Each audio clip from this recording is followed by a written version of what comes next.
जैसा कि आपने बोला कि हमने आईपीएस आनंद मिश्रा के साथ बिहार बदलाव यात्रा की, बाइक यात्रा हाँ युवा संघर्ष यात्रा उसका नाम है। जी।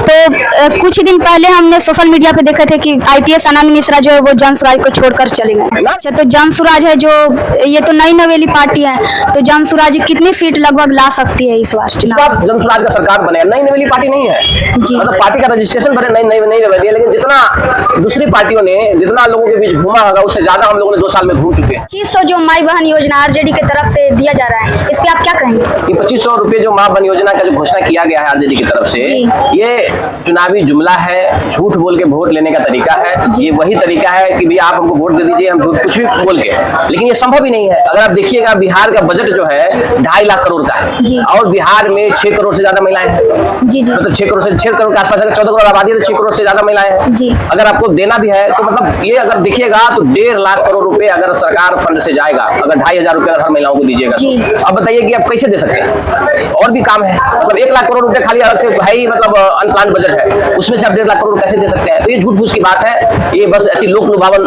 वादा कर रहे हैं। जन सुराज की अगर सरकार बनती है तो सबसे पहला काम क्या होगा? अगर जन सुराज की सरकार आती है तो प्रशांत किशोर जी बोल रहे हैं कि सबसे पहला कदम जो है कि यहाँ क्या जो बिहार का जो दारू का जो नियम है उसको उठा के फेंकना है, जिससे कि दारू चालू हो जाए, क्योंकि अभी वास्तविक रूप में दारू तो बंद है नहीं, घर घर दारू मिल रहा है, इससे सब लोगों का नुकसान है। इससे क्या हो रहा है कि खराब दारू मतलब मिल रहा है, जिसके कारण लोग पी के मर रहे हैं और सरकार का जो है सो खजाना भी खाली हो जा रहा है। 20,000 करोड़ रुपए का हर साल नुकसान है, उस पैसे को कहीं और तरीके से यूज किया जा सकता है, विकास में यूज किया जा सकता है। तो सबसे पहला काम। नमस्कार साथियों, स्वागत है आप सभी का। आज हमारे साथ जुड़ गए हैं आभास भाई, जो बहुत पुराने पदयात्री रहे हैं जन सुराज के, तो हम इनसे जानेंगे कि ये कैसे जुड़े। स्वागत है भी आपका। बहुत बहुत धन्यवाद लक्ष्मी, आपको मतलब आपकी ऊर्जा को देख के यानी कि बहुत अच्छा लग रहा है कि आप इतने युवा होके भी इन चीजों को लेकर काफी संजीदगी से बात कर रहे हैं जी। तो आपको ढेर सारी शुभकामनाएं हैं। पहले हमारा जुड़ने का जहाँ पे सवाल है जन सुराज से, तो मैं प्रशांत किशोर जी के साथ मतलब उनसे जुड़ने के लिए बहुत पहले से ही मतलब इच्छुक था।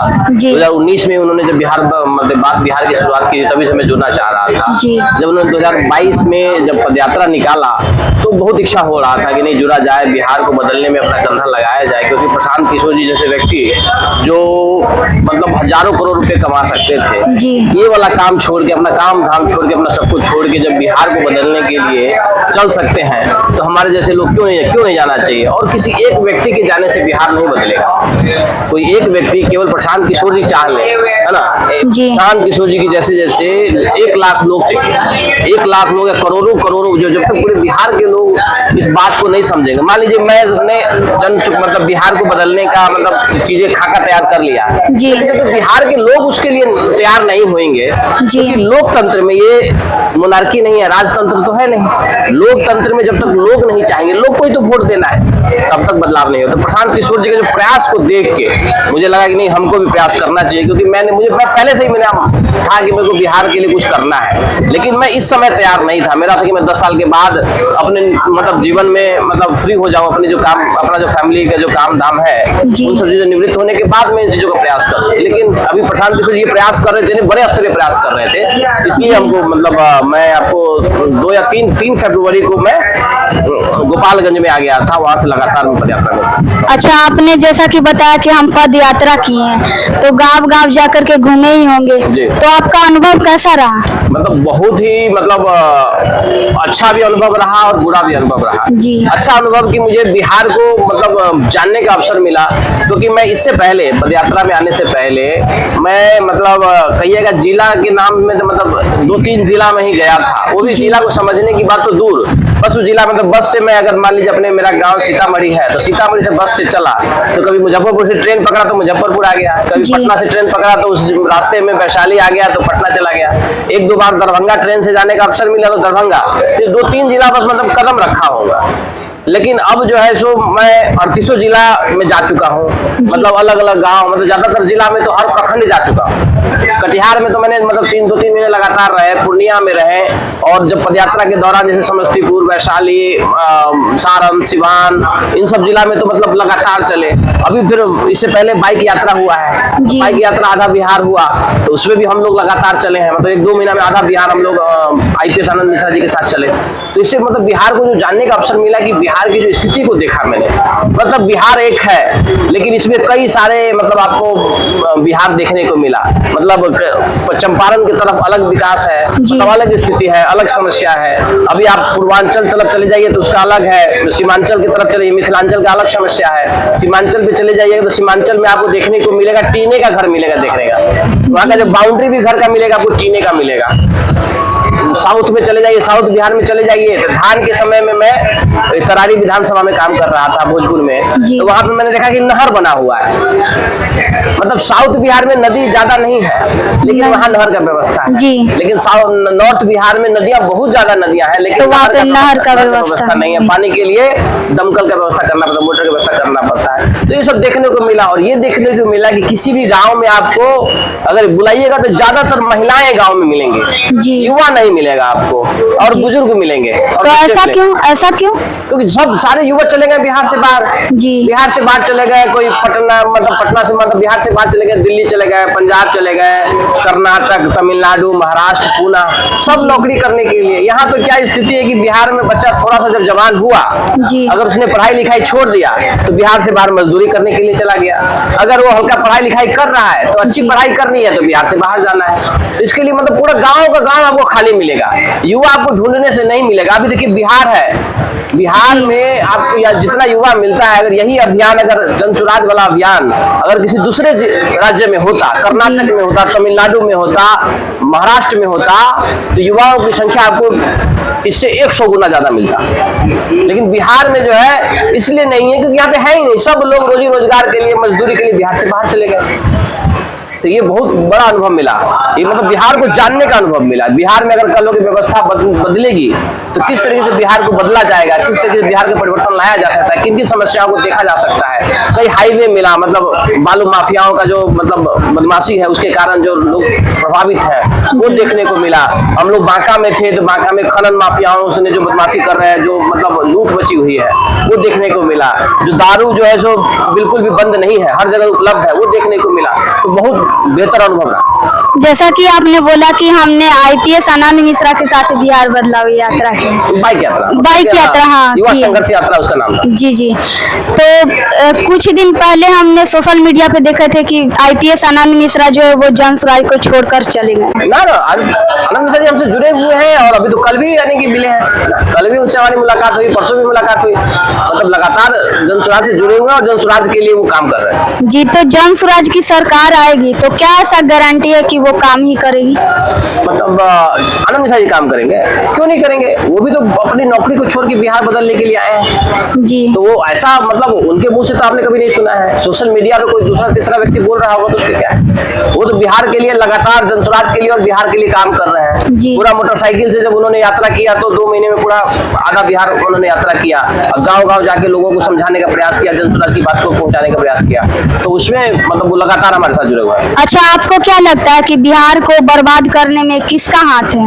बिहार को बर्बाद करने में मतलब अभी जितनी भी राजनीतिक दल है जी, उन सब का हाथ है और उनसे ज्यादा यहाँ के मतलब जनता की गलती है। मतलब हाथ नहीं कहेंगे, यहाँ की जनता जानबूझ के नहीं कर रहा है, लेकिन उनकी नासमझी के कारण अज्ञानतावश जो है ये गलती हो रही है। आप कहिए कैसे?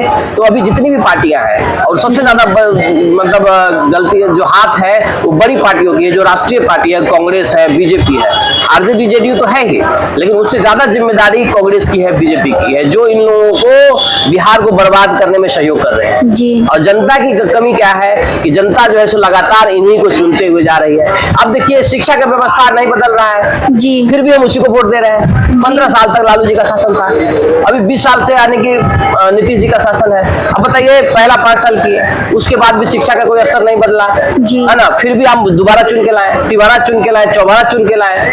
तो यही मतलब किसका हाथ है और कैसे है तो मतलब हम जनता समझ नहीं रही है। अब हमारे परिवार, आपके पर सबके परिवार से, मैं भी मतलब मैट्रिक करके पढ़ाई करने के लिए बिहार से बाहर चला गया, नौकरी करने के लिए बिहार से बाहर नौकरी कर रहा था। तो आप बताइए हर परिवार में, हमारे परिवार में, आपको सबके परिवार में कोई ना कोई व्यक्ति ऐसा जरूर मिलेगा जो बिहार से बाहर नौकरी करने के लिए, पढ़ाई करने के लिए गया हुआ है। तो फिर भी हम लोग नहीं समझ रहे हैं, फिर भी उन्हीं को चुन रहे हैं जी। तो हम सब का हाथ है बिहार की इस स्थिति में रखने के लिए। अच्छा, तो 2025 में अगर जन स्वराज की सरकार आती है तो मुख्यमंत्री कौन बनेंगे?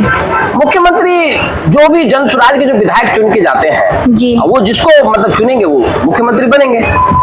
तो यही है, ये तो मतलब ये तो नियम है, जो भी बिहार की जनता जिसको चुन देगी। अच्छा, तो जन स्वराज है जो ये तो नई नवेली पार्टी है, तो जन स्वराज कितनी सीट लगभग ला सकती है इस बार इस चुनाव? बार जन स्वराज का सरकार बनेगा। नई नवेली पार्टी नहीं है जी। मतलब पार्टी का रजिस्ट्रेशन भरे नई नवेली है, लेकिन जितना दूसरी पार्टियों ने जितना लोगों के बीच घूमा होगा उससे ज्यादा हम लोगों ने 2 साल में घूम चुके हैं, लोगों को बता चुके हैं। और सबसे बड़ी चीज है कि यहाँ पे हम लोग जनता के मुद्दों की बात करते हैं। वही मैं आपको बता रहा था कि लोग कौन ऐसा नहीं चाहेगा, कौन व्यक्ति ऐसा होगा जो नहीं चाहेगा कि उसका बच्चा के पढ़ाई की व्यवस्था न हो, कौन व्यक्ति ऐसा है जो नहीं चाहेगा कि वहाँ के उनके बच्चों के रोजगार की व्यवस्था न हो, जी। कौन चाहेगा कि उसके बच्चे बिहार से बाहर जाए रोजगार करने के लिए। तो अगर हम जब लोगों के बीच पहुंच रहे हैं तो लोगों का अपार समर्थन, सबसे ज्यादा समर्थन मिल रहा है जो बिहार से बाहर जो लोग नौकरी करने के लिए गए हैं, उनसे जब हमारी बात होती है तो वो कभी बताते हैं कि भैया हम अभी आ तो नहीं सकते हैं लेकिन वोट के समय जरूर आएंगे, वोट के समय आएंगे और जन स्वराज को जिताएंगे। और जब आएंगे तो फिर एक वोट खुद तो वोट डालेंगे 4-5 अपने परिवार वाले को, अपने मोहल्ला वालों से भी वोट डलवाएंगे जन स्वराज के पक्ष में। तो बहुत अपार समर्थन मिल रहा है, जन स्वराज को इस बार जीतने से कोई नहीं रोक सकता। अच्छा, एक चीज और हम देख रहे हैं कि जैसे कि बीजेपी है तो उनका कमल छाप है और सारे नए दूसरे पार्टियां उनका किसी का लालटेन है, किसी का और, लेकिन जन स्वराज दिखने को नहीं मिल रही है। अभी तुरंत जन स्वराज का चुनाव चिन्ह आने वाला है अभी, क्योंकि जनरल इलेक्शन है तो इसमें 6 महीना के अंदर आने की आपको सिंबल मिलता है। तो अभी आज 20 तारीख आने वाला है, 23 तारीख से एप्लीकेशन जाएगा, तो एप्लीकेशन जाएगा तो आ जाएगा, मतलब महीने दिन के अंदर आपको जन स्वराज का सिंबल देखने को मिलेगा। 2500 जो माई बहन योजना आरजेडी के तरफ से दिया जा रहा है, इस पे आप क्या कहेंगे? ये 2500 रुपये जो माँ बहन योजना का जो घोषणा किया गया है आरजेडी की तरफ से, ये चुनावी जुमला है, झूठ बोल के वोट लेने का तरीका है।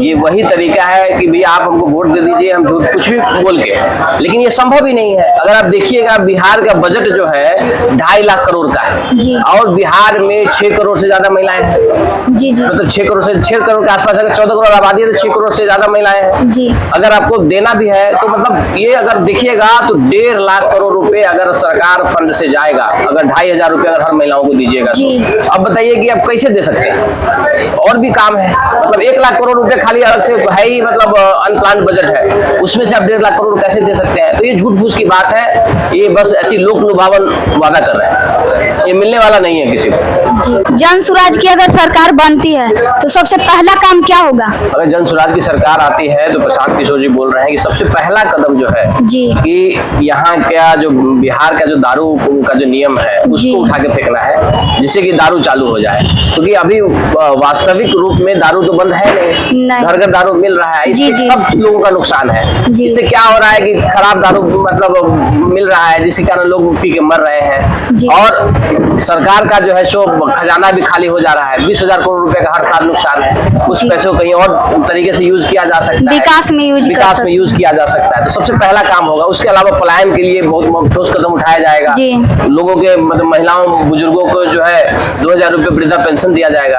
तो लेकिन सबसे पहला काम जो है सो दारू बंदी को। तो ये थे हमारे साथ जन स्वराज के पदयात्री आभास लिया। तो इनका विचार कैसा लगा ये कमेंट करके बताइएगा। अगर वीडियो अच्छा लगा हो तो लाइक करिएगा और दोस्तों तक पहुंचाइएगा। मिलते हैं अगले वीडियो में, तब तक के लिए जय हिंद।